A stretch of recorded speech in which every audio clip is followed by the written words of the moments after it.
Would you ever build a house but then not actually live in it? I would imagine that you wouldn't. But then why are we doing this when it comes to our specific person manifestation? Because we know, and you and I both know, that if you imagine something or see it within your mind, then you must see it in your reality. But we can't just visualize it in any way that we want. We need to occupy the state rather than construct it. And this makes a lot of sense when you think about it in the ways of building a house. So building your imaginative act is exactly like building a house. But when we're building a house, we are not just looking from the outside of it. We're not just thinking about what it would be like if we were in the house. We're not just thinking about how amazing it would be to rest on the couch or to sleep in the bed, right? If you build a house, you are going to step inside of it and you are going to actually live in it. But when it comes to our manifestation, we kind of accidentally do the opposite. We begin to imagine what it would be like if we were with our specific person. We begin to imagine how amazing that would be if they were to text us right now. We're basically constructing the house, but we're never actually living in it. And in the ways of the house, you would say that is completely insane. Imagine living in an apartment, building a house, but then you just continue to live in your apartment and just drive past your house every other day going, wow, that's such an amazing house. Wouldn't it be great if I was living in it? Everyone would look at you and think that you are absolutely insane.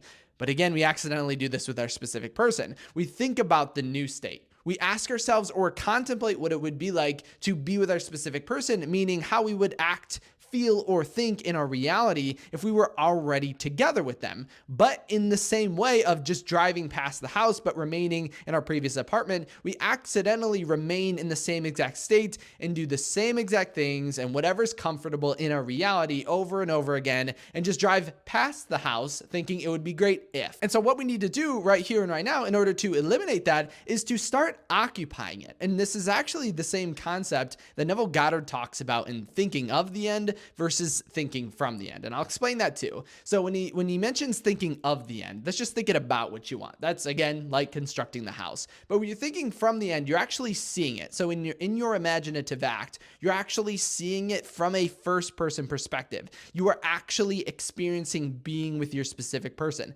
That's thinking from the end. And in a previous video, I kind of relate it to this idea of watching a television series. So if you're just watching a TV show, you're thinking of the end. You're just constructing the image. But if you're actually in the TV show with the main characters, then you are living from the end or occupying the state. And that's exactly what we want to do within our imaginative act. So next time you visualize something, know that it is going to become real if you follow these specific steps. And the steps are to actually truly feel it to be your reality and allow it to change you in such a way that it alters your waking state outside of that imaginative act. I know it seems so simple, but it is so powerful when you are talking about changing your reality. Because again, if we were to think about it in the house metaphor, if you were to just drive past the house, but never alter your routine, never step inside, never actually change anything, you're never going to be living in that house. It's just going to be this grand goal that we want to get to, but never actually get there because we never actually occupy the state. And I don't want that to be the case with you and your specific person.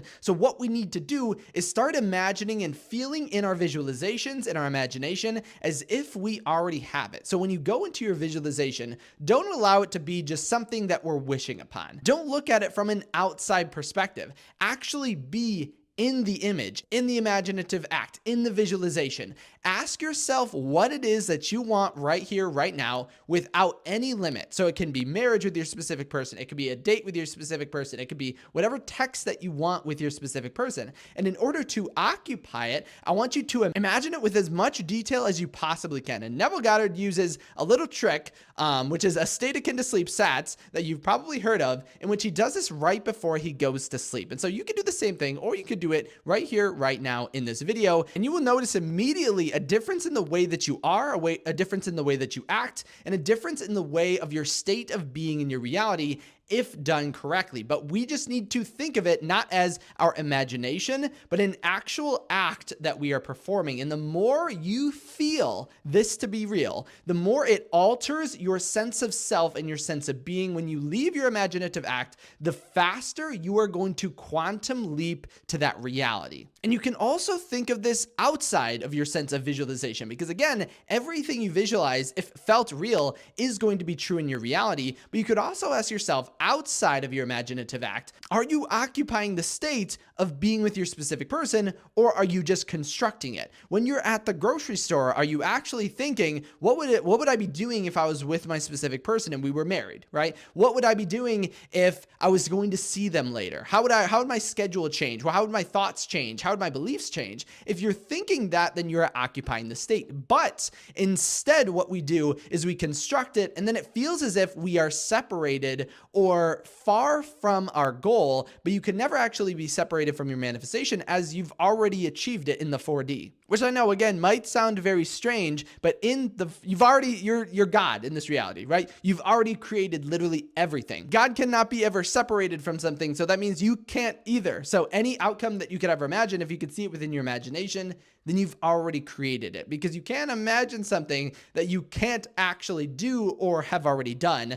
And I like to always use this as a fun little example, but try to think of a color that doesn't exist. Right? Try to think of anything that doesn't exist. And you would say, especially with the color, you can't think of anything because it's impossible to imagine something that doesn't exist. You can imagine something that isn't showing up currently in your 3D reality, but it immediately starts to do so as soon as you begin to imagine it. Because when you begin to occupy the state, everything and everyone around you begin to move in order to make that happen. And an easy way to visualize just how easy and effortless this can be is going to be from a Neville Goddard quote. So Neville Goddard wrote, "Assume the feeling of your wish fulfilled and observe the route that your attention follows." And that's literally it, right? Go into the wish fulfilled. So go into your visualization and then observe the route that your attention follows. So if that is not the most simplest formula for creating exactly what you want, then I don't know what is. Because when you get into the state, when you occupy the state, so when you feel it to be true and real to you in that imaginative act, your attention will immediately follow exactly what you need to do in order to create the outcome that you want. And that's what we call inspired action. And this doesn't take extra work in order to do so. This doesn't take extra effort in order to do so. It just takes a sense of time of getting into that feeling, and literally that's it. So if you can imagine and visualize something in your reality, then you can create it. You don't have to do anything. Your reality is going to bring it to you, but your attention will immediately give you everything that you need to know in order to create the outcome that you want. Now, in the meantime, we can feel as if there are roadblocks. We can feel as if there are things in our way. We can feel as if there are circumstances, but truly none of those exist to the individual that is occupying the state. Because if you are occupying the state, if you are living in the house, what could possibly be preventing you from being in the house? You're already there.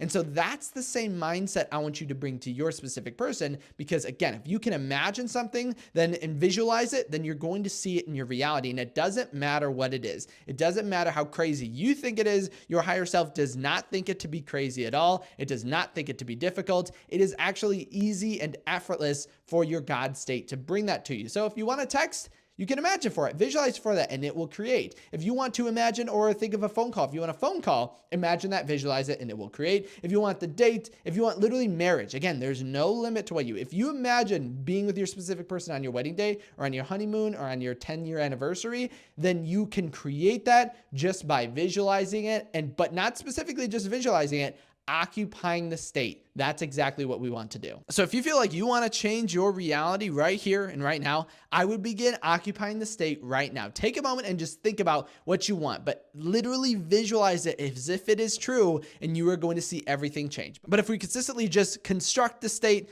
we're not going to see the differences that we want. And that's how we end up stuck in a manifestation and waiting time, but you don't have to wait time to be with your specific person. Hopefully this clears up some air on how easy it actually can be for you to be with your specific person. They're literally waiting for you. But if you did have any questions, make sure to comment them down below, or you can reach out to me at kyleaugustcoaching.com. As always, thank you so much for stopping by today, and I'll see you in my next video tomorrow.